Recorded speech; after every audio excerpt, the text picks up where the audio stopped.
खबर की शुरुआत केरल से होती है। अपने माता पिता की अच्छी ज़िंदगी देने के लिए यमन गई थी केरल की निमिषा नर्स के रूप में, और वहाँ पर एक केरल के ही युवक से शादी किया और अपना एक नर्सिंग होम बनाने की योजना बनाई यमन में। लेकिन वहाँ के कानून के अनुसार वहाँ पर कोई बाहरी लोग अपना नर्सिंग नहीं बना सकते, इसलिए वह नर्स निमिषा ने वहाँ के लोकल व्यक्ति को अपने साथ मिलाया, उसके पार्टनरी में एक नर्सिंग होम खड़ा किया। बाद में उस पार्टनर को पॉइजन का इंजेक्शन, हाई डोज इंजेक्शन देकर के मार डाला।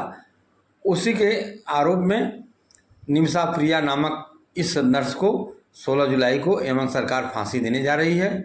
जाने पूरा मामला आगे कैसे कैसे क्या हुआ, पूरा मैं आपको डिटेल बता रहा हूँ। नमस्कार, न्यूज डायरी अपडेट चैनल में आपका स्वागत है। मैं हूँ राकेश त्रिपाठी।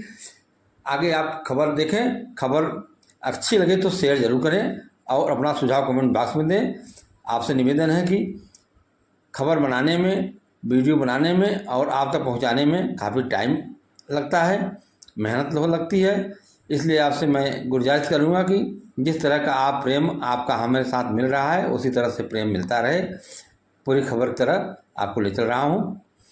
केरल के पलक्कड़ की नागरिक और पेशे से एक नर्स निमिषा प्रिया को 16 जुलाई को यमन में मौत की सजा दी जाएगी। मानवाधिकार कार्यकर्ता सैमुअल जेरोम के अनुसार प्रिया से एक यमन नागरिक की हत्या के आरोप में जेल में है। जेरोम के पास निमिषा प्रिया की मां प्रेमा कुमारी की पावर ऑफ अटॉर्नी है। जेरोम ने कहा कि जेल अधिकारियों ने उसे फांसी की तारीख बता दी है। जेरोम के पास जेल के यमन से जेल में के चेयरमैन का एक कॉल आया था, जिसमें इस बात की जानकारी दी गई थी कि फांसी का आदेश पास कर दिया गया है। निमिषा प्रिया को भी आधिकारिक तौर पर इस बारे में जानकारी दे दी गई है।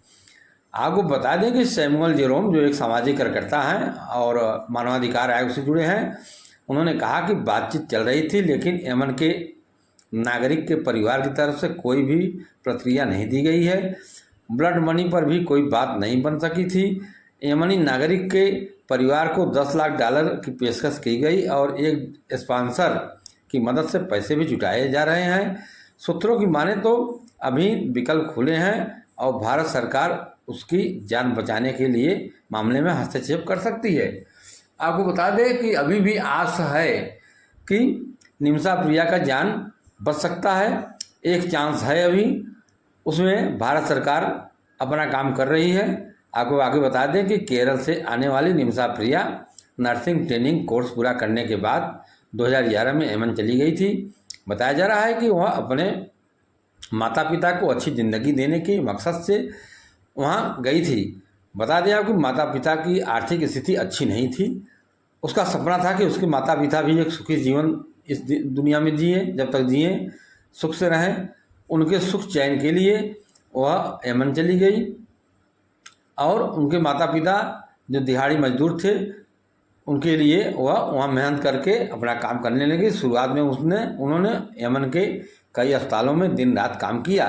इसके बाद उन्होंने अपना खुद का क्लिनिक खोलने का फैसला लिया। वह 2014 में तलाल अब्दी मेहंदी के संपर्क में आई। तलाल ने निमिषा को यमन में क्लिनिक शुरू करने में उनकी मदद का वादा किया। निमिषा को लगा कि अब उनका सपना सच हो जाएगा।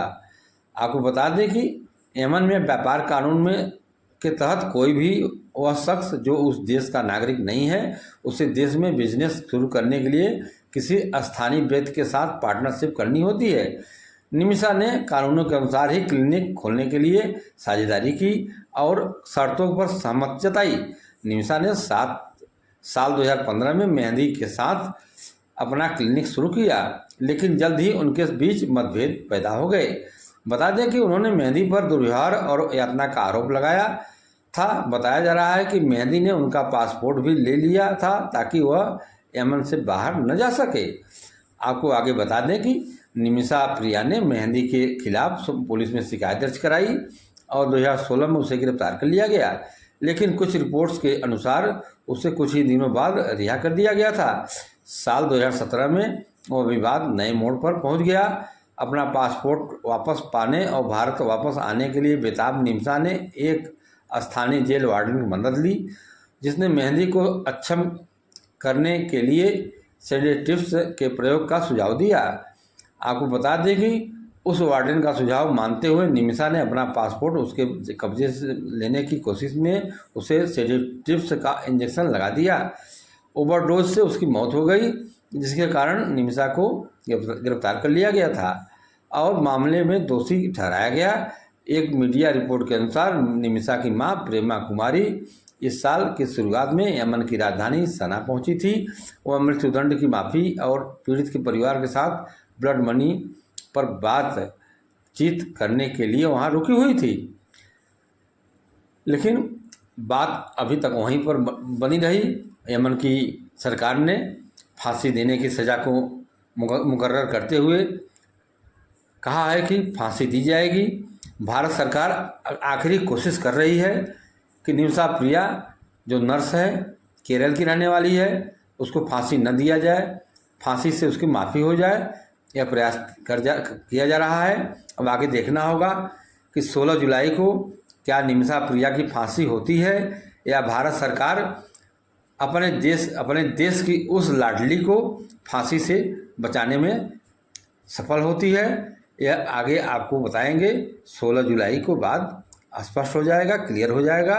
तब तक आप खबर बने रहें, अपना सुझाव कमेंट बॉक्स में दें और आपको खबर अच्छी लगे तो हमें शेयर भी करें और अन्य ग्रुपों में, और सब्सक्राइब न किया हो तो सब्सक्राइब कर लें।